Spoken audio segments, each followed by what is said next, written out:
9월 6일 오늘의 말씀은 열왕기하 3장 13절에서 27절입니다. 엘리사가 이스라엘 왕에게 이르되 내가 당신과 무슨 상관이 있나이까? 당신의 부친의 선지자들과 당신의 모친의 선지자들에게로 가소서 하니 이스라엘 왕이 그에게 이르되 그렇지 아니하니이다. 여호와께서 이 세 왕을 불러 모아 모압의 손에 넘기려 하시나이다 하니라. 엘리사가 이르되 내가 섬기는 만군의 여호와께서 살아 계심을 두고 맹세하노니 내가 만일 유다의 왕 여호사밧의 얼굴을 봄이 아니면 그 앞에서 당신을 향하지도 아니하고 보지도 아니하였으리이다. 이제 내게로 검은고 탈 자를 불러오소서 하니라. 검은고 타는 자가 검은고를 탈 때에 여호와의 손이 엘리사 위에 있더니 그가 이르되 여호와의 말씀이 이 골짜기에 개천을 많이 팔아 하셨나이다. 여호와께서 이르시기를 너희가 바람도 보지 못하고 비도 보지 못하되 이 골짜기에 물이 가득하여 너희와 너희 가축과 짐승이 마시리라 하셨나이다. 이것은 여호와께서 보시기에 작은 일이라. 여호와께서 모압 사람도 당신의 손에 넘기시리니 당신들이 모든 견고한 성읍과 모든 아름다운 성읍을 치고 모든 좋은 나무를 베고 모든 샘을 메우고 돌로 모든 좋은 밭을 흘리다 하더니 아침에 되어 소재 드릴 때에 물이 에돔 쪽에서부터 흘러와 그 땅에 가득하였더라. 모압의 모든 사람은 왕들이 올라와서 자기를 치려 한다 함을 듣고 갑옷 입을 만한 자로부터 그 이상이 다 모여 그 경계에 서 있더라. 아침에 모압 사람이 일찍이 일어나서 해가 물에 비침으로 맞은편 물이 붉어 피와 같음을 보고 이르되 이는 피라.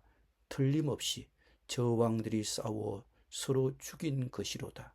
모압 사람들아 이제 노락하려 가자 하고 이스라엘 진에 이르니 이스라엘 사람이 일어나 모압 사람을 쳐서 그들 앞에서 도망하게 하고 그 지경에 들어가며 모압 사람을 치고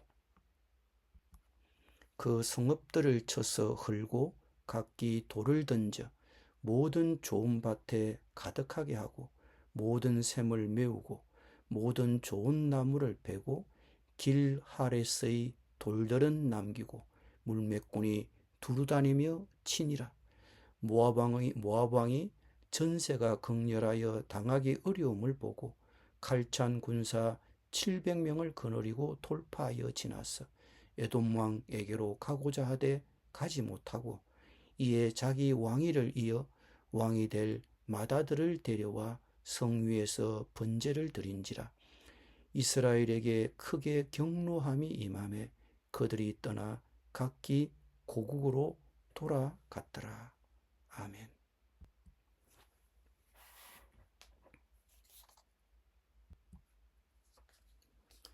이스라엘의 왕 여호람과 유다의 왕 여호사밧과 에돔 왕을 만난 엘리사는 행동하는 데 주저했습니다. 그러나 그는 유다 왕 여호사밧의 체면을 생각해서 여호와 하나님께 상의해 보겠다고 했습니다. 검은고를 타는 사람을 데려와 검은고를 타니 주님의 권능이 엘리사에게 내려 엘리사는 예언을 하기 시작했습니다. 여호와 하나님께서 엘리사를 통해 말씀해 주셨습니다. 물을 공급해 주실 뿐만 아니라 큰 승리를 가져다 주실 것이라고 대답하셨습니다. 하나님은 그들에게 도랑을 파라고 지시하셨고 하나님의 강력한 손이 바람이나 비 없이 도랑을 판 계곡에 물을 가득 채워 주실 것이라고 말씀하셨습니다. 아침이 되자 모압 군사들은 해가 물 위에 비쳐서 반대편 물이 온통 피와 같이 붉게 물든 것을 보고 이스라엘, 유다, 에돔이 서로 사이가 틀어져 서로 싸우고 죽여서 흘린 피라고 잘못 생각했습니다. 이에 그들은 싸울 준비를 하고 진군하기보다는 전리품을 약탈하려고 이스라엘의 진영으로 내려왔습니다. 그 결과 이스라엘 연합군은 자기 진영에 약탈하려 내려온 모압 군인들을 쳐서 무찔렀습니다. 모압 왕은 이미 전세가 기운 것을 깨닫고 군인 700명을 이끌고 포위망을 뚫어 탈출을 시도했으나 그 일도 실패하였습니다. 이스라엘 연합군의 총공세에 밀려 모압 군대는 수도인 길하레셋까지 쫓겨가며 필사의 항전을 벌입니다. 길하레셋은 당시 모압의 수도로서 사방이 깊고 협착한 계곡으로 둘러싸인 천혜의 요새였습니다. 그러나 이미 성세를 굳힌 연합군의 진격 앞에 이 천혜의 요새도 큰 도움이 되지는 못했습니다. 이스라엘군은 돌을 던져 모압의 좋은 밭을 못쓰게 하고 모든 샘을 메우고 나무를 베어버리며 땅을 초토화시켰습니다. 이제 모압은 멸망의 위기에 처하게 되었습니다.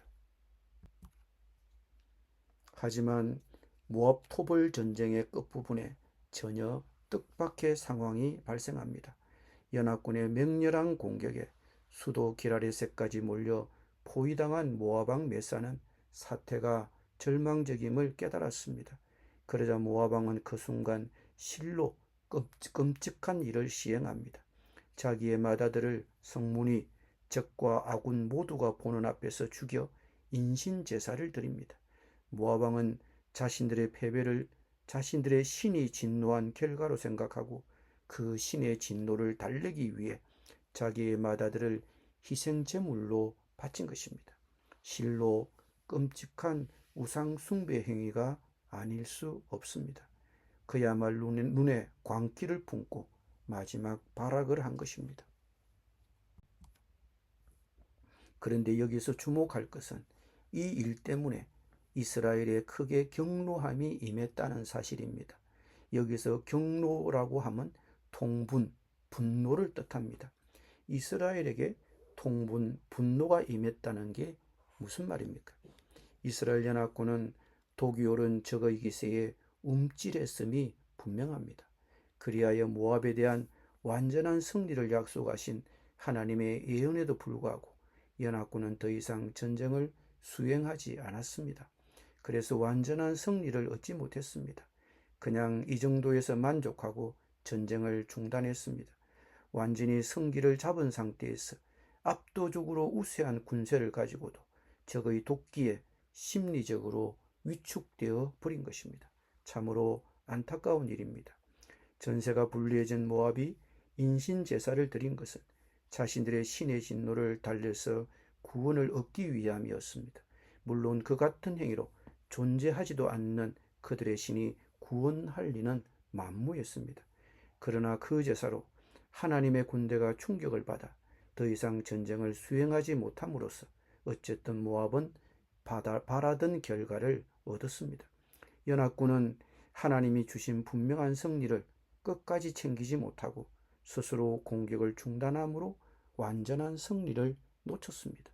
이에 하나님은 분노하셨고 기사회생한 모압은 이후에 더욱 도끼를 품고 제기하여 두고두고 이스라엘의 화근이 됩니다. 항상 문제는 적이 강한 데 있는 것이 아니라 하나님의 자녀들의 완전하지 못한 순종에 있습니다. 하나님께서 분명한 약속으로 주신 것일지라도 믿음으로 끝까지 순종하지 못하면 주어진 풍성한 은혜를 다 누리지 못합니다. 악의 세력은 궁지에 몰리면 가전 발악을 다할 것입니다. 그러나 그 독한 기세에 눌려 우리가 싸워야 할 싸움을 중간에 포기해서는 안 됩니다. 이만하면 됐다고 만족하고 물러나서는 안 됩니다. 끝까지 마음을 놓지 말고 싸워야 합니다. 이스라엘 연합군은 모압 왕이 자신의 장자를 죽여 인신제사를 드리는 모습을 보고 크게 당황하여 그곳을 버리고 퇴각하였습니다. 반대와 저항이 아무리 거셀지라도 결코 그 기세에 눌려서 마지막 순간에 움찔하고 물러나면 안 됩니다. 하나님의 말씀과 하나님의 능력을 믿고 끝까지 순종해야 합니다. 기도드립니다. 하나님, 끝까지 마음을 놓지 않고 악의 세력과 싸우기를 원합니다. 반대와 저항이 아무리 거셀지라도 결코 그 기세에 눌리지 말고 하나님의 말씀과 하나님의 능력을 믿고 끝까지 순종하게 하여 주옵소서. 예수님의 이름으로 기도드립니다. 아멘.